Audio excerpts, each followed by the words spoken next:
Good evening, everybody. Brett Campbell here, broadcasting live from the small barn. We're with Indie News at noon tonight, and we have the December people with us. Some fantastic musicians, and I guarantee you've heard these fellows almost all of your musical life. And Diana is going to be our host this evening. Yeah. My name is Mike Vanderhule, drummer guy for December People. I live right here in San Jose, California, where we're broadcasting from. Oh, cool. What brings you to the group?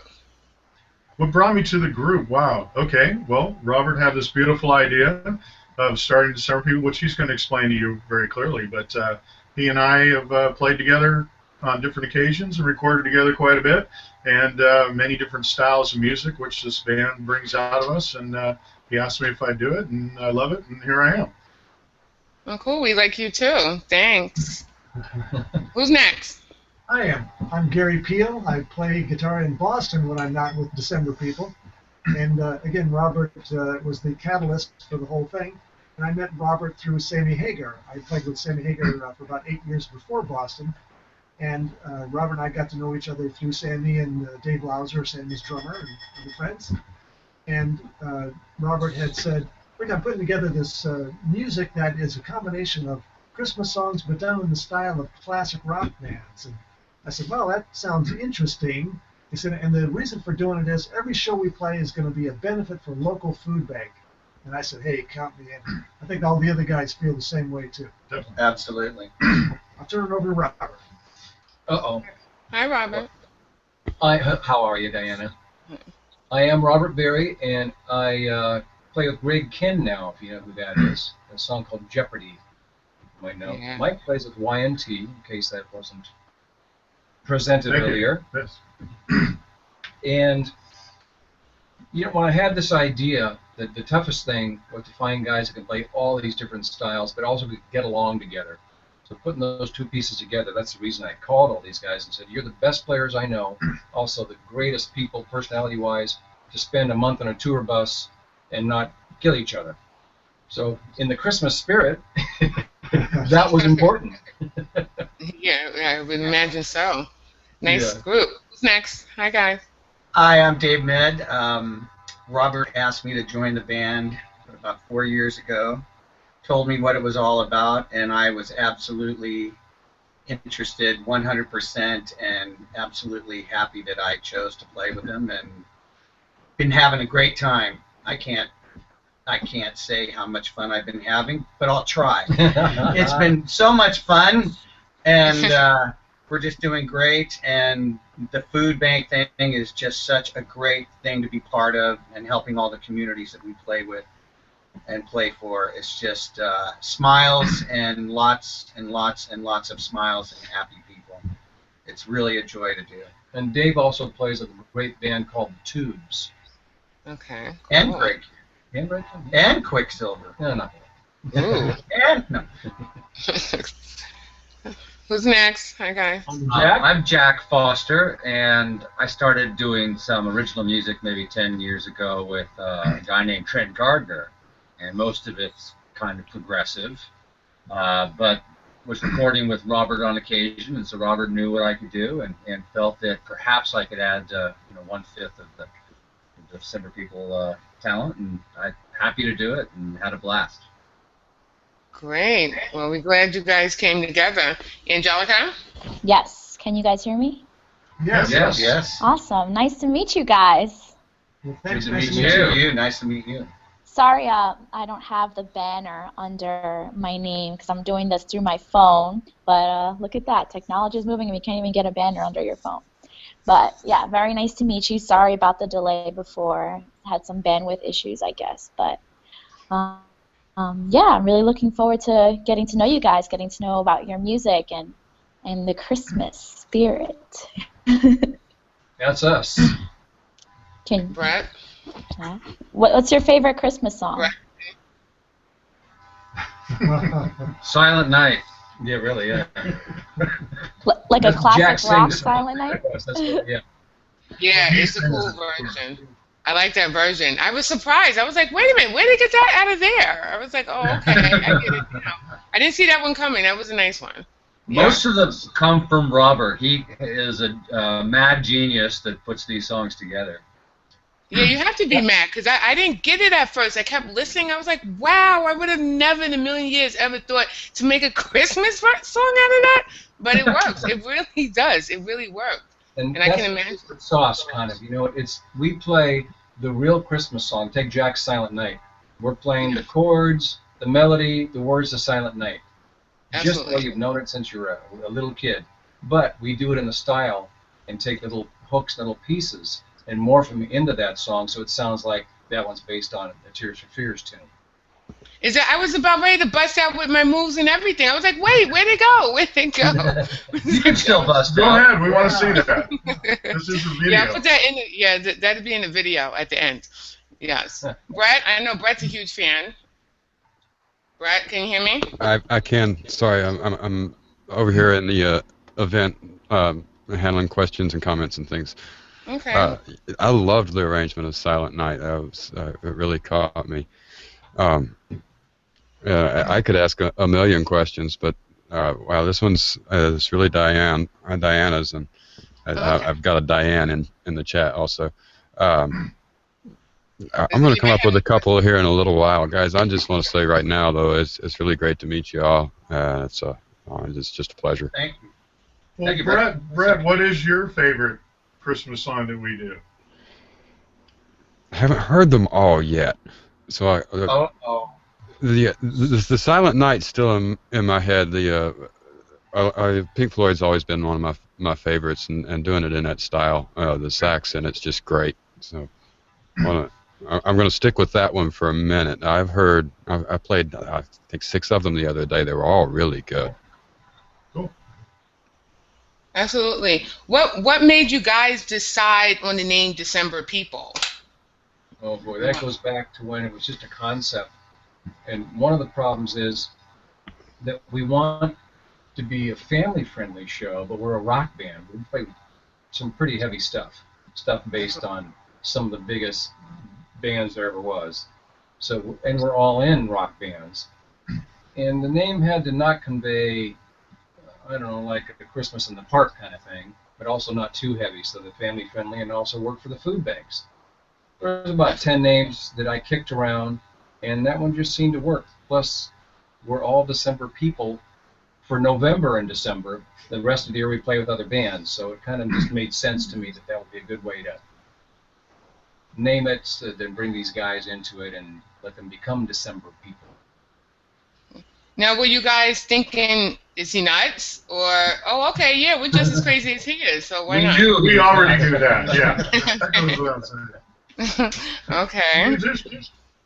Yeah, Yeah, you're nuts.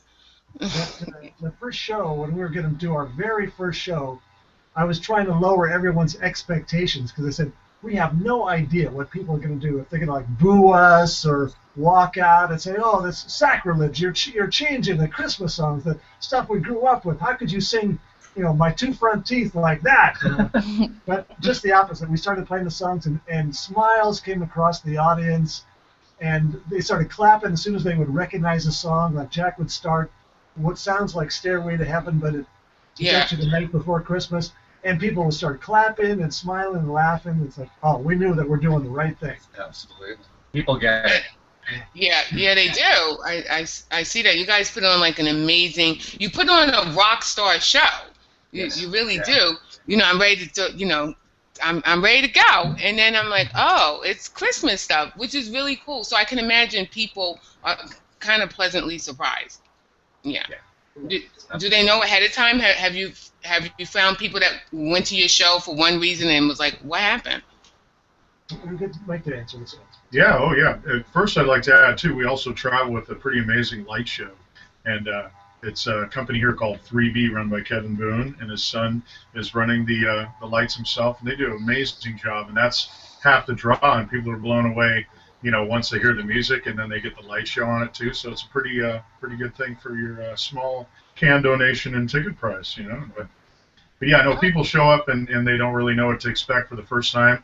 And I don't think anybody's ever left disappointed. And yeah, like he said, as soon as they hear a band they recognize, they go crazy, and then they already know the words to the song, of course.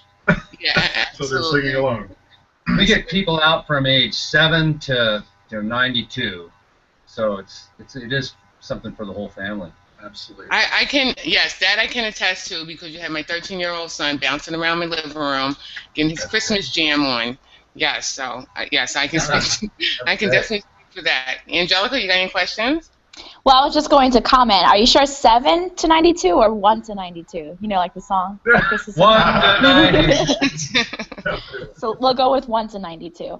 I haven't seen a 1-year-old. No. Do you guys cover that song actually? Oh, boy. Merry Christmas to You? No. No? Not And yet. that brings me to that brings me to my first question. How many songs do you guys do per show? Is there always the same songs, or do you update it every year? Or do you just go with like the holiday favorites, top 10 Billboard famous Christmas songs? How do you guys go with that? You know, there's new songs every year, but this year we start in Monterey, California every year. And we didn't play Rudolph the Red-Nosed Reindeer, all that AC/DC. And we got some complaints. Why didn't you guys do that song? Well, because we played like 4 or 5 new ones. And we wanted to hear it. Yeah. There's a lot of pressure on us to have new stuff every year, because what we say is people kind of get the joke. You know, you'll start out a certain song, and it'll sound like Boston, let's say.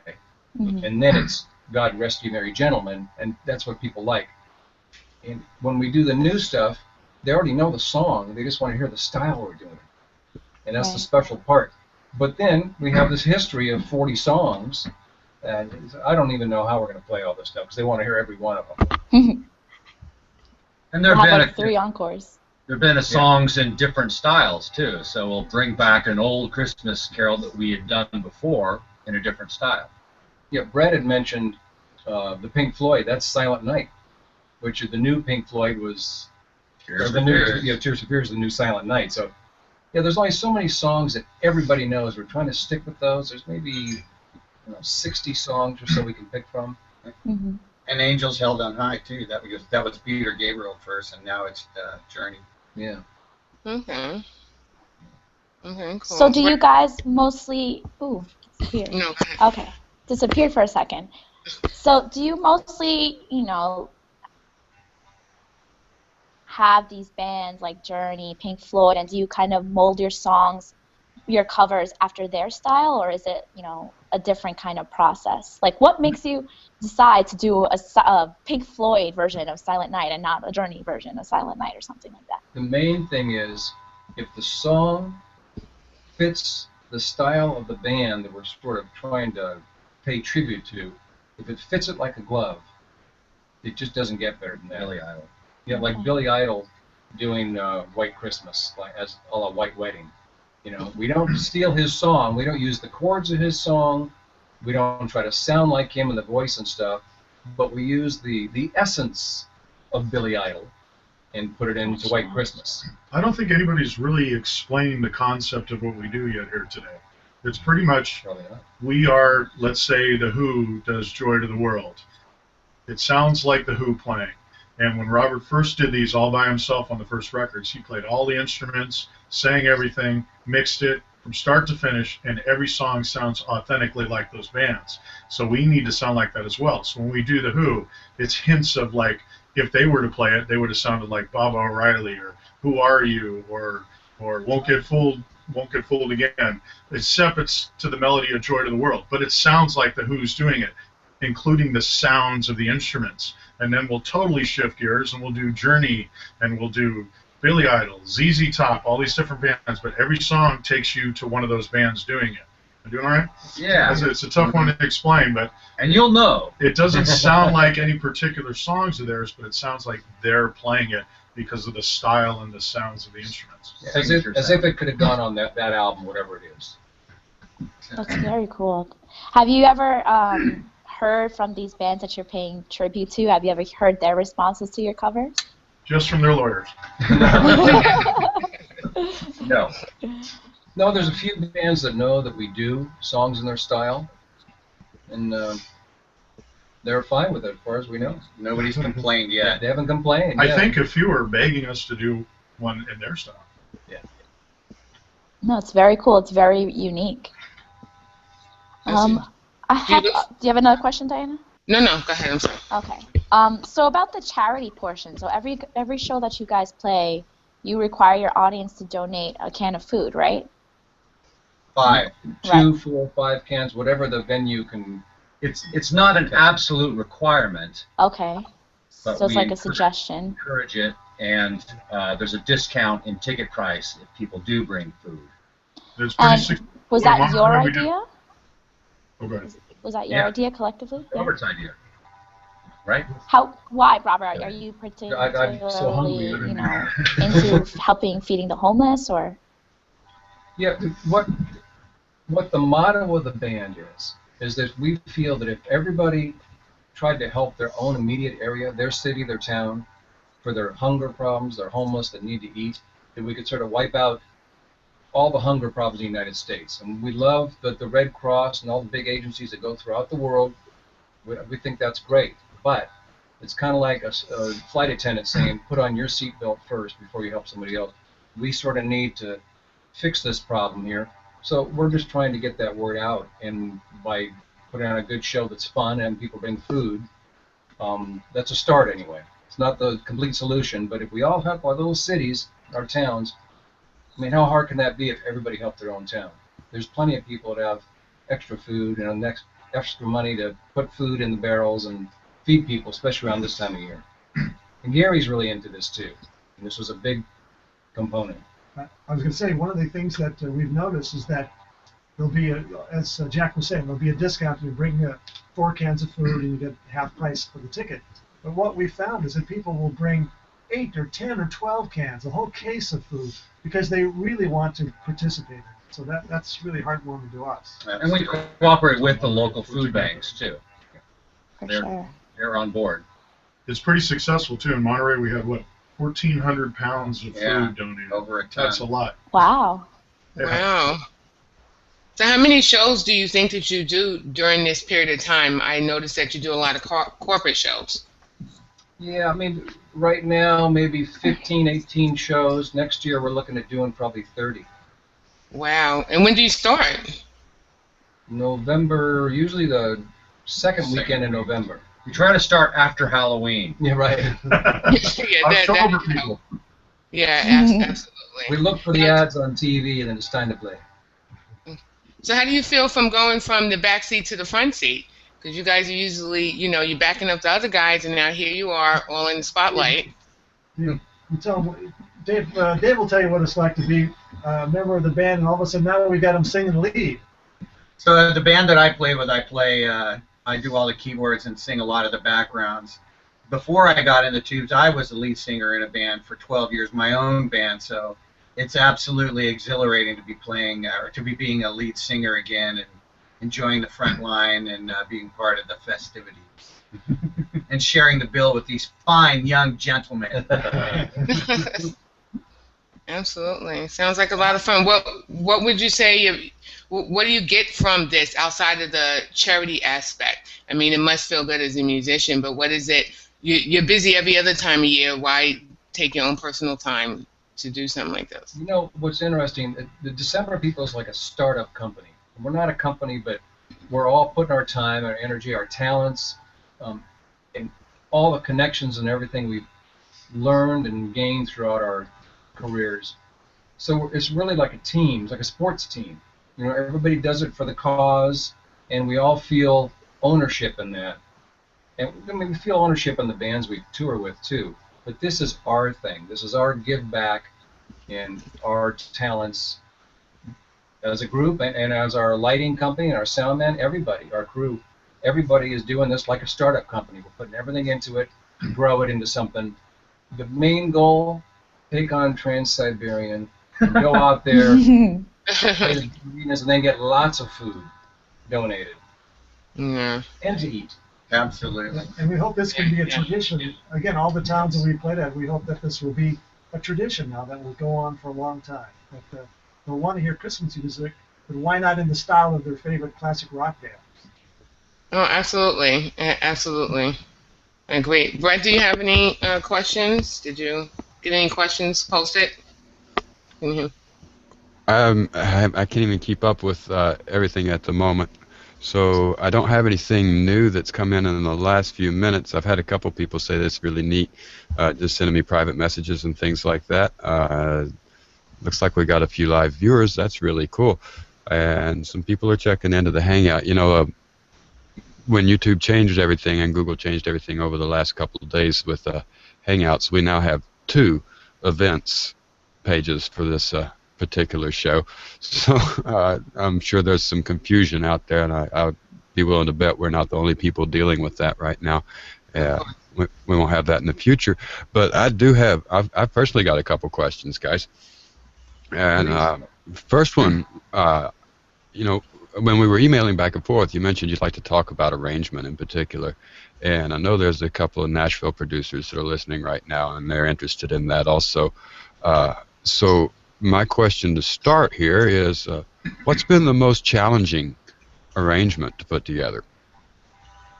Oh, man. Definitely Drummer Boy for me. I was fortunate in the late 80s to play with Keith Emerson and Carl Palmer. And we had an album out on Geffen. And so because that's part of my history, I thought I have to really do a bang-up job on a tribute to Emerson, Lake and Palmer. And of course, Keith Emerson is the greatest keyboard player in the world. There's nobody like him, which is one of the reasons I called Dave Med and said, Dave, I really need you in this band. What do you think? Yeah, great. I'd love to do it. He didn't realize how hard it was going to be at the time. No, I didn't. But that is a really challenging piece of music. Its keyboards are tremendous in it, and there's a lot of time changes. We have something that's a tribute to Rush that's also, we're all really just playing our hearts out. That's quite complicated. But, you know, that we go back to Silent Night, Tears for Fears. It's grooving along. We love playing that. Yeah, that's actually one of my favorite songs. Did we lose you? No, I actually was trying to catch it all. Very cool. You know, there's a lot of bands out there that improv a lot every night, and even though the audience knows the song, a lot of them don't even bother to practice the song well enough to know it note for note. Do you guys try to stick to making sure it's the same every night, or you allow yourself some room? Those kinds of arrangements, I mean, when you talk about Keith Emerson style keyboards, that's ridiculous stuff for me to even think about trying to play, you know. So do you work on that and try to make sure it's all very much the same every night, or do you allow yourself a lot of room? I try. I do try. Dave I'm still trying. I would say, yeah, they're all strictly planned arrangements, but the only improvising we do is like when the drummer forgets to stop or something, you know, things like that. But otherwise, now that never happens to a drummer. I've never heard a drummer play an extra hit. I try to get a solo every night. Yeah, some of How the far in advance of the yearly tour do you start rehearsing? About not long enough. 3 days. Yeah, we spend a hard week, and Mike usually is just coming back from Europe, so he's jet lagged with about 24 hours of no sleep and everything, and And he I'm gets right coming into back it. from back east. Yeah, the tubes are back east a lot. I mean, We do a good week though. we do a weekly Yeah. rehearsals, but what we have to do in that week's amazing, because every one of these songs is, you know, we're not copying Santana, let's say. We're taking Santana's career and taking these little bits and pieces the signatures, that seem like Santana, and we're putting them into one song. So it goes from here, so keep switching gears like driving a race car, you know. And it's very complicated. I played with Keith Emerson. That was much easier than playing in December People. In fact, it's so difficult playing this set. An hour and a half for us goes by in about a half hour because we're just so busy. We're doing so much stuff. Boom, it's over. Whoa, it's done? Next. Hey, I think we're playing short. No, we played an hour and 45 minutes. It's very difficult, but rewarding at the same time. We love it. It's got to be very rewarding. It sounds like so much fun. You mentioned earlier, I think you said it was 14,000 pounds of food brought in one show. 1,400. 1,400. That's still a lot of food. What size of venues are you doing? You know, 500 to 1,000 seat theaters is what we like to do. Oh, very nice. Played BB King's in New York, which is 300, 400 people maybe. It's not that big. We're doing Feather Falls this Saturday, which is probably 500. Right now it's mostly theaters. Yeah. And sit-down places, so it's family and place where we can hang the light show and things like that. So That also works for the food bank component because we're trying to get the communities involved in that part of it to give back to their community and seeing a fun show at the same time. That sounds great, and I mean, 1,000 seats. That's still within that realm of feeling like you're right there with the musician in that intimate kind of feeling. So, it just sounds like too much fun. It is. Actually, at the end of every show, we walk right off stage through the audience to the lobby so we can shake people's hands on the way out and sign anything that they brought along, because they'll bring along Y&T stuff or tube stuff that for us to sign, some Jack's records. And so we get to actually meet all the people because we go right out immediately after the show to say hi. Very groovy. All these independent bands out there, listen to what they just said. Get out there and say hi to folks and shake hands, and that's beauty. I want to get to one of these shows myself. Saturday night. Right. Flyer, come on down. When are you coming to Nashville? Man. next year. I don't know, when are we? Yeah. Next year. We need to work our country set a little bit more harder before we go to Nashville. Oh shoot! If we can have the stuff we have in the Ryman these days. Yeah. Oh yeah. I mean, it's anything goes in Nashville. I think you'd be well accepted here. Yeah, I think so too. So one more question about arrangements, then, and I'll let Diana have it back. I bet she's chomping at the bit. Was wondering earlier, because they are similar, and you get the feels. When the sax kicks in, and you almost expect it to be the Pink Floyd solo, but it's not, but it's perfect for the song.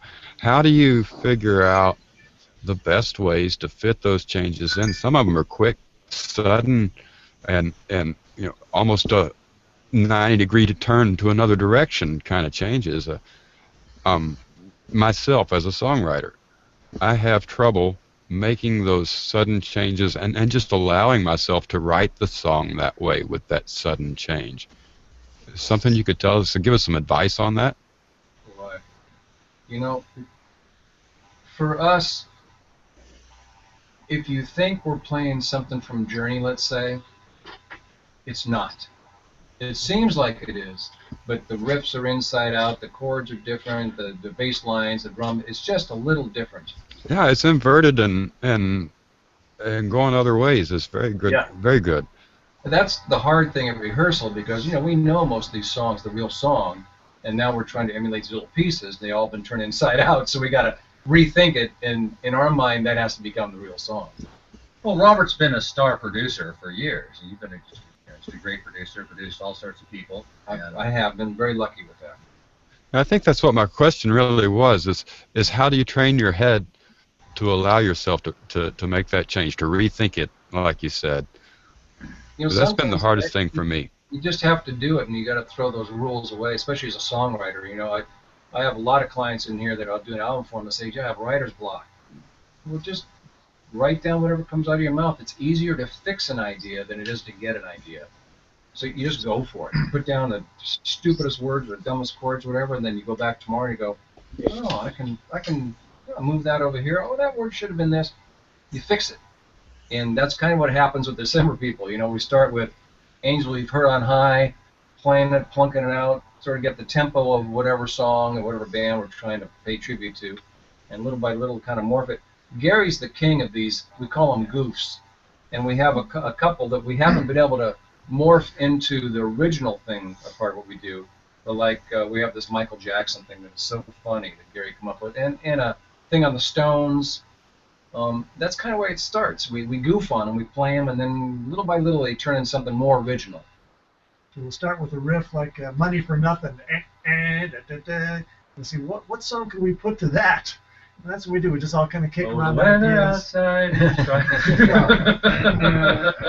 What Christmas song would fit with that? I think to answer the question, too, and this is what makes the band so enjoyable for me, too, is like, Robert started the project, comes up with most of the ideas, and then as we've progressed, we're doing records more as a band now, and everybody's contributing. But like, for example, when I got to come in and do a drum part to one of these songs, what makes it fun is he's got like 3 or 4 ideas for songs, and it's like, okay, and he's already figured out the chords that'll work, in the new styles, because those are obviously to the Christmas Carol, not the band that they did. So my job is like, okay, how do we make these songs sound like this? And since we've all played cover bands or listened to our favorite bands or been in studios and done whatever we did all our life, everybody puts their head on it, and it's like, okay, I get to be the guy in Journey now, or I get to be Neil Peart from Rush, and I figure out what makes him tick. Okay, but now we need segues, and how do we connect these different styles together? And we put our heads together, or we come up with an idea, and then we insert another piece of a song. That's what's really fun about it. Journey's, we did the Journey version of Angels We Have Heard on High, and Gary had a solo during that and just started playing the lick to Sherry from Steve Perry, and it worked great. It's fantastic. So. Of course, we don't use any of those licks or any of those chords or the real Journey stuff, but it inspires us, and then Gary adjusted it where it was his own. We don't want you to think we're stealing anything. We're not. Oh, no. The thing about Mike is, too, Mike borrowing. Yeah. No, we're not even borrowing. No, we're inverting the change. Well, I called Mike originally. I know Mike's like a scholar of all styles and all drums and everything. So now when he comes in and I have 3 little pieces of Christmas things, I say, yeah, Mike, you have to I know how Neil Peart plays in Rush, and you got to make up something like he would do, but also this changes tempos and keys and feel. You got to morph those together and do the segues. And he's like, hey, Jesus, right? Because it starts with, well, how are we going to do that? There's no way. And then he spends a couple hours and he figures it out, and it's like butter when it's done. Hopefully, yeah. Butter. It's really a difficult process, but fun, and it takes the skill of all these guys have played in so much music and so many bands, and are all scholars of style, and that's what really. But important, instead of trying to sound like those songs we're in, we try and put ourselves in the heads of, let's say I was in Rush. Yeah. What would I play on this Christmas Carol, but still sound like them, including how I tune the drums or whatever, and everybody's doing that on our instrument, so it really makes it fun. Yeah. Well, Gary actually plays one of the songs, or some of the songs, live in Boston, and then he has to do the inverted version, the crazy versions, live, and it must be hard, Gary. That's the hardest song for me to play, because I keep wanting to do the right way, and Jack keeps saying, no, do it the wrong way. I'm good at doing things the wrong way. I like the wrong way. It's fun. Oh, we've been watching you. You must not have learned anything then. That's seems like everything I do is wrong sometimes. No. So we're sure most of these cats that are all the guys from Journey and everybody. We're sure a bunch of these guys. Do you talk with them about what you're doing? Do they get a kick out of it too? No, we're just blasting down the roadway, Just do it. I like it. Yeah, we're at the point, actually, because there's a big push by our manager to do things in Europe and like Japan, and so some of that's going to be dealt with actually this year, to make sure that we don't play their songs, so they can't really sue us and say, hey, you're using our song. We play Christmas songs. But we want to make sure everybody's comfortable with it, because maybe somebody won't be. So that'll be dove into a little bit deeper this year now. I would think they'd be quite okay with it. And I mean, like I said earlier, I've listened to 6 or 8 of them, and I didn't hear any stolen licks at all. Right. Neither. We pay royalties to the Christmas, whoever owns the Christmas song. So Winter Wonderland, we pay royalties on that song. So. That's something a lot of the people that we talk with here will be very interested to know, because a lot of them would not have thought that by taking the lyric and putting it to a different piece of music, they still owe royalties. Oh, absolutely. So that's great. I'm glad you brought that up. Well, there's something called fair use as well. Right. Yeah, absolutely. Right. But it's nice to hear that other musicians are still looking out for their counterparts. Can you hear me? Yes. Oh, okay.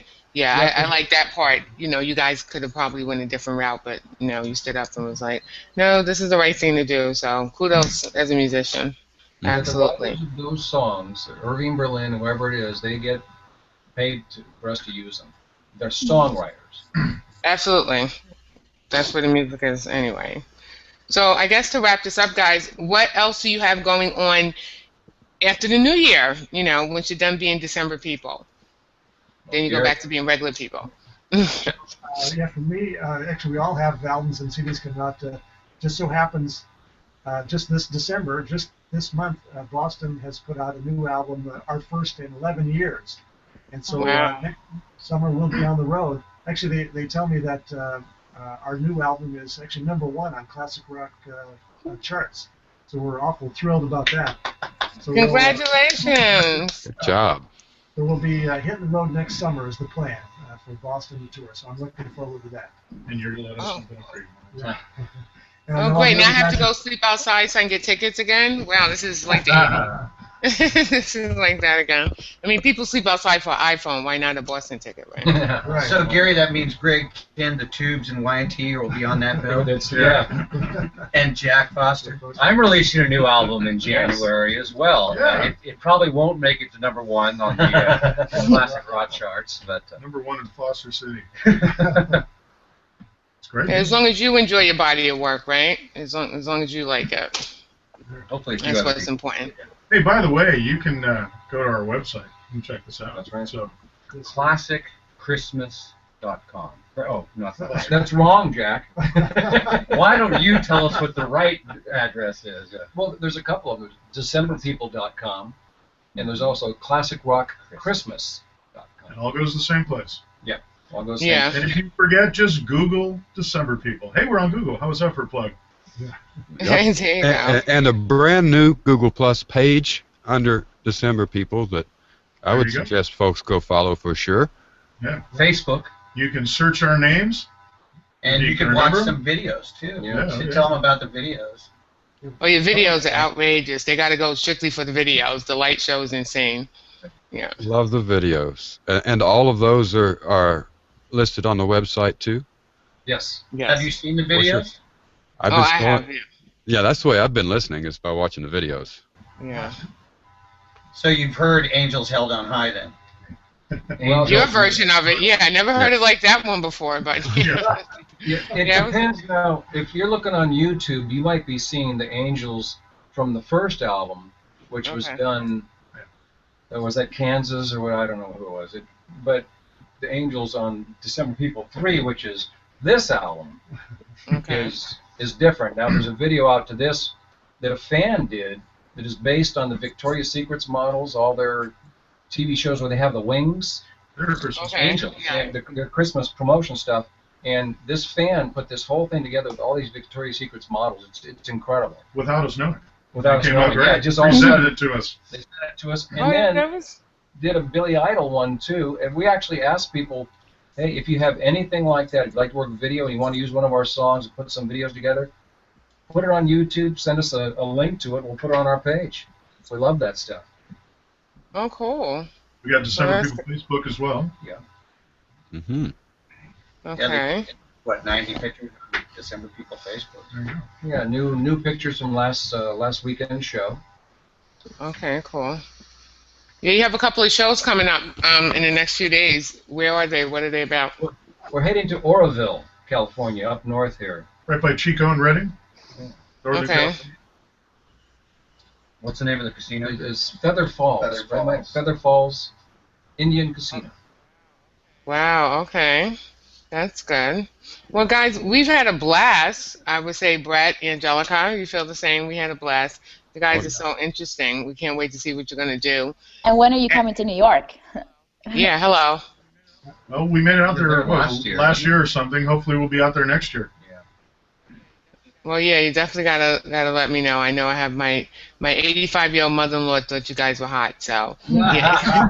Awesome. We're really big with the 85-year-old segment. Yeah. Oh yeah, you were. They belong to a group called the Red Hat Ladies.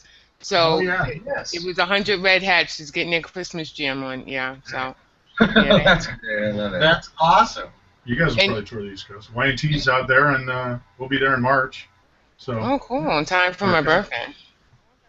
Well, guys, There you we thank you. We thank you so much. We've had a blast, right, Brett?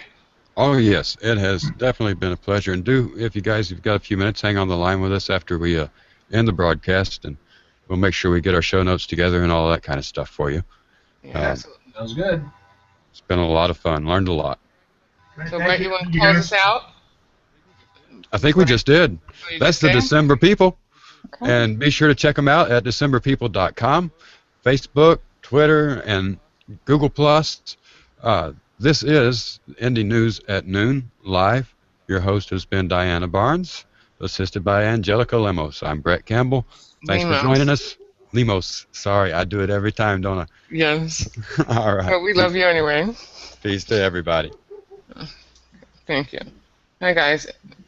See you later.